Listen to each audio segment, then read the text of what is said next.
বোনেরা অনেক সময় প্রশ্ন করে যে যেই গহনা আমি পরি এটারও কি জাকাত দিতে হবে?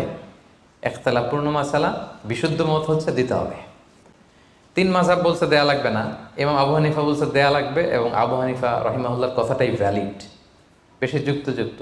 সুনানে আবু দাউদের হাদিস, আম্মা জান আয়েশা রাদিয়াল্লাহু তাআলা আনহা স্বর্ণের বা রূপার একটা আংটি পরে আছেন, রাসূল সাল্লাল্লাহু আলাইহি ওয়াসাল্লাম বললেন জাকাত দিছো? আম্মা জান বলেন না, এটা পড়ছি যাতে আপনার সামনে আমি আমার সৌন্দর্য বাড়াতে পারি।